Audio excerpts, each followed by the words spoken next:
অধিনায়ক মাশরাফির ছায়া মিরাজের মধ্যে দেখতে পান মোহাম্মদ মিঠুন। বলছেন তার মধ্যে সতীর্থদের অনুপ্রাণিত করার দক্ষতা দারুণ।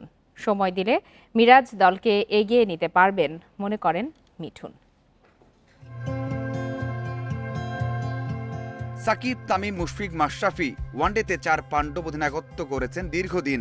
তবে সবচেয়ে বেশি আলোচিত ও সমাদৃত ছিলেন মাশরাফি। শুধু সাফল্য নয়, তার ম্যানেজমেন্ট ছিল অতুলনীয়। মিরাজের মধ্যে মাশরাফির ছায়া দেখছেন মোহাম্মদ মিঠুন। ম্যানেজমেন্ট কোয়ালিটি খুব ভালো মাশরাফি ভাইয়ের মধ্যে যেটা ছিল। তো আমার মনে হয় যে ও ভালো করবে, কারণ বাংলাদেশ ক্রিকেটে চলতে গেলে শুধু নলেজ হলে হয় না, ম্যানেজমেন্ট পার্টটাও অনেক ইম্পর্টেন্ট। কারণ অনেক আছে অনেক ভালো নলেজ, কিন্তু বাকিদের সাথে কমিউনিকেট করতে পারে না। তো আমি মনে করি ওর মধ্যে এই জিনিসটা খুব ভালো আছে। দল জয় পেলে ছোট ছোট অবদানগুলো বড় হয়ে দেখা দেয়। মিঠুনও ইম্প্যাক্ট ক্রিকেটের কথাই বলছেন। এগিয়ে রাখছেন তানজিম সাকিবের ব্যাটিং ও মুস্তাফিজের সেই এক ওভার। তবে বিস্মিত হয়েছেন শামীমের বোলিংয়ে। মুস্তাফিজ দেখেন পুরা ম্যাচে কিন্তু ভালো বল করেনি, পুরা ম্যাচে খারাপ ছিল। সবচেয়ে ভাইটাল টাইমে ভাইটাল উইকেটটা কিন্তু ওই নিয়েছে।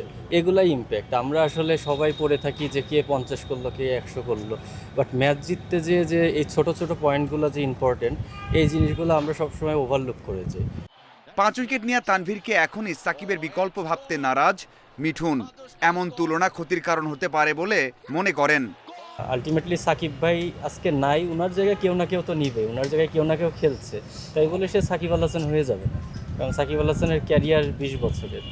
আর একটা ছেলে একটা ম্যাচ 2টা ম্যাচ দেখে আপনি সাকিব ভাই, তামিম ভাই, মুশফিক ভাইয়ের সাথে তুলনা করে দিচ্ছেন, জিনিসটা ঠিক না।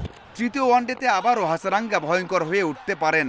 ঘরোয়া লিগ অথবা নেটে ভালো মানের লেগ স্পিনার অথবা রিস্ট স্পিনার না থাকা এর বড় কারণ বলে মনে করেন মিঠুন। Mazharul Islam, independent news.